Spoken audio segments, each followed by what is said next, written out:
Oregon hosted one of its biggest recruiting weekends of the year as Colorado just came to town. It was an absolute electric atmosphere in Autzen Stadium. And today, we're going to discuss what impact that win had on Oregon recruiting. Could a commitment be coming soon? Duck fans, do me a favor right now. Subscribe to the On3 Recruits channel. Look at that. We blasted through 10K. Let's get it to 20K. Hit that subscribe button for me. Okay. Let's bring on Oregon insider, Justin Hopkins of ScoopDuck. Justin, last week's game, it was well attended, and there was a surprise name on campus. Four-star Ohio State wide receiver commit Jeremiah McClellan was there. Now, Oregon, they were one of his favorites before he chose Ohio State. What do you make of his return visit for last weekend's game? Yeah, there's been a lot of buzz around McClellan. I know Missouri fans are still kind of clinging to some hope that they've got a shot there. Oregon, much the same, has done that. They've just done maybe a little better job keeping it under wraps.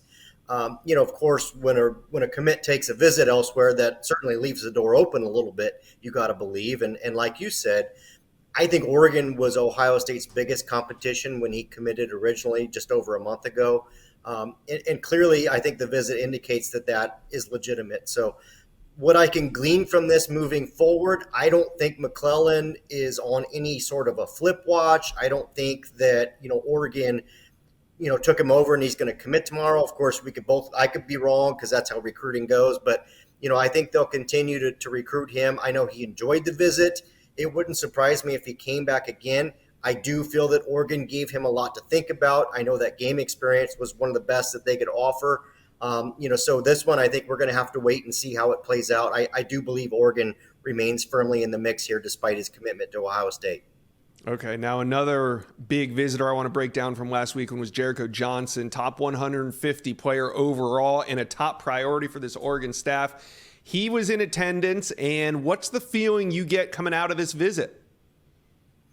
Yeah, I know I've mentioned this before, but if you're Oregon, if you're a Pac-12 school, there's not an abundance of elite defensive linemen out west, Aiden Reeland being one, Jericho Johnson being another. So a school like Oregon or USC, the upper type schools, really have to prioritize those guys, And I think that Dan Lanning's done that here. He loves to prioritize defensive linemen. I think that was a big reason they were able to land Amari Washington a year ago in last year's class. And I think Oregon has put themselves in the driver's seat right now for Jericho Johnson. One big key I would like to point out here is, although he did take a visit to Oregon this past weekend, he still has not used his official visit with Oregon. So I would expect him to get on campus once again between now and December. Right. Now, we don't know when Jericho Johnson's going to make a decision, but the next prospect that we're going to talk about, we do know his decision date, and that is San Mateo JUCO defensive back Seone Laulia. Now, Miami's involved here. USC is also involved, and Laulia plans to make a decision on October 8th. You put in a pick on the recruiting prediction machine for him to go to Oregon, but that was back in June. How you feeling as we're just over a week away from his commitment? Yeah, and as we both know, June's a lifetime in recruiting, right? 3 or 4 months ago. I feel really good about my pick. In fact, if I was going to cast a new one, I'd probably even up the confidence a little bit. I think Oregon has been the constant there with him. USC has come in the mix late here and made a really strong push. Miami as well.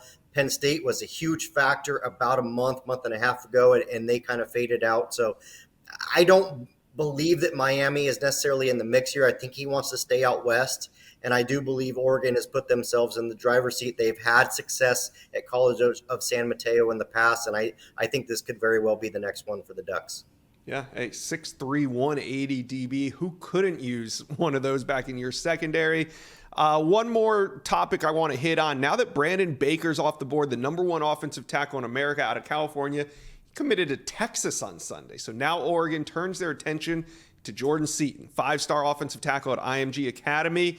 He's the number 2 rated offensive tackle in America. Justin, we've talked about him on the show before, but what do you think the strategy is for Oregon recruiting Jordan Seaton moving forward? It's going to be delicate, right? I think with a guy like Seaton, Oregon definitely has ground to make up, right? They're not the top school. They're probably not in the top 2, maybe even not in the top 3 right now. I would say Alabama and Florida right now are probably top 2, but I've talked to Seaton a good bit, and I can tell you he's fairly wide open with things. Which is great. And I think, for Oregon to kind of be in the mix there is great. I think there's 2 things that need to happen here. As you know, and we've talked about, he's not near making a decision. He's going through the process. He's got a lot of visits ahead of him. I think if you're Oregon, you want to save that official visit the best you can and time it right. Probably later in the process for him, closer to whenever he's going to make his decision. We'll just assume that's December for now. I think you need to get him on campus between now and then, if that's what you're going to do, at least for an unofficial visit, to kind of keep yourself in the mix. You don't want to get too far away in his recruitment. But again, you don't want to, shoot your shot too early and miss. So, I think that's how Oregon kind of needs to play it here. So for me, I'm kind of watching when he might set his official visit up to Oregon and the timing of that, which I think could be around the USC game weekend, which is in November, or do the Ducks hold on and try to do something in December and maybe get him on campus earlier for an unofficial visit. Yeah, and his importance only goes up with Brandon Baker coming off the board.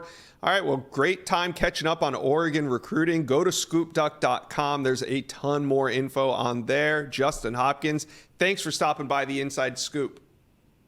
Thank you. Thank you for watching. If you enjoyed that content, be sure to subscribe to the On3 Recruits channel. We have a new page dedicated only to recruiting. Go ahead and hit that subscribe button right now.